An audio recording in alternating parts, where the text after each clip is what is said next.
These are a couple of core members in our Black Women's Leadership Association group. And they also attended our panel earlier today. A couple of them had students on our student panel. So first of all, for those who had students on the student panel, tell me, how did you feel hearing from your kids about what they thought about race and class and privilege?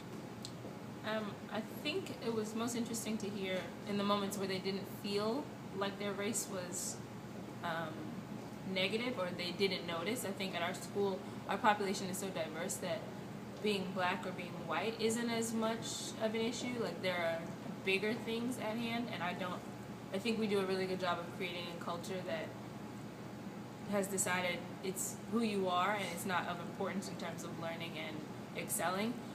Can you give people a background what your school is? Well, I don't go there. My kids go to the International Community School, so it's about 50% refugee, 50% American-born students. I'm a little concerned more that one notices her race more than the other, but I'm not surprised based on like how they are in the classroom. Okay. I think the whole panel really kind of opened my eyes. So the discussions of race and class and gender and all these like identity questions that like I don't pose in my class at all, really, because I teach kindergarten and they're 5, and I mean we talk about all of this being different, but we don't talk about the specifics of that. And so I saw that in the responses my student was giving. Like, she doesn't really think of herself in terms of her identity. It's a very different perspective from what I see as a teacher in my school community as well. Well, I didn't have a privilege of having a student on the panel, but it did cause me to think about how my students view their race, and specifically for my African American male students. I teach 8th grade, interrelated and small group. And my small group class is comprised of only male students and only male African Americans.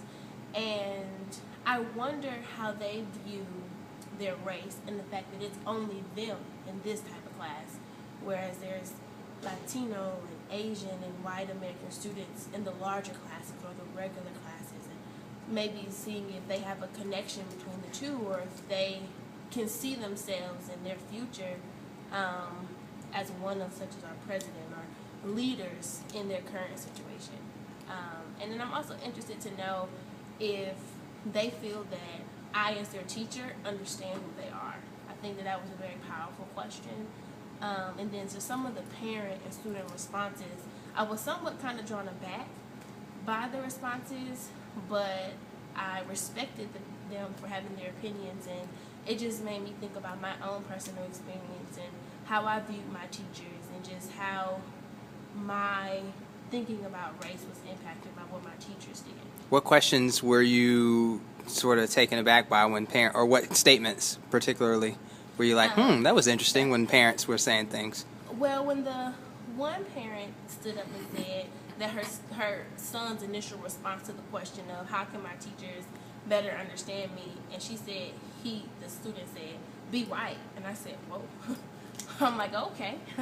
That's a very radical, I think, answer to that question. And I kind of started to think back about, okay, well, who are some of my favorite teachers? And it's interesting because even like in high school, my second mom, who was one of my teachers, was actually a white woman. But I had other African American teachers who were wonderful, who I clinged to and, used as a mentor. So I never said they just had to be white. And I never even looked at her as a white woman not being able to understand who I am. So I just thought it was interesting that they labeled it as these type of people care for my children and you type of people haven't, or you've failed my children. And I think one of the underlying things that she was trying to say was that the African American teachers assumed that just because they were black, they automatically understood and weren't invested in asking questions and getting to know. Whereas the white teachers approached it as, okay, we automatically are different, so I automatically have to invest myself in you. Yeah. That one was hard for me because one of the parents who stood up and spoke happened to be one of my students' parents, and I think it was really interesting because I know for a fact that child hasn't had any black teachers prior to me. in large part because of how what her mother had experienced during school. And I know personally, and I don't know if I should say this or not, that her mother didn't really want her in my classroom at first. She had some concerns about her being in my classroom, but I think after spending so much time with Micah and then making the connection and making it clear to her mother that, yeah, okay, she's black, but I have other things that are more important, like pushing her is important to me, and she's going to be pushed in my classroom. And the fact that, for me, it's important that as a young black woman, she is pushed. And so I think making that connection and having her understand that, like, I'm getting to know Micah on an individual an individual level, but it's also important to me that her race is acknowledged and that she knows that being a black woman is important and that she has to excel because of that. That's part of why she has to excel. And I think showing her mom that each day, hopefully, that will make a difference in, like, what she sees from Micah in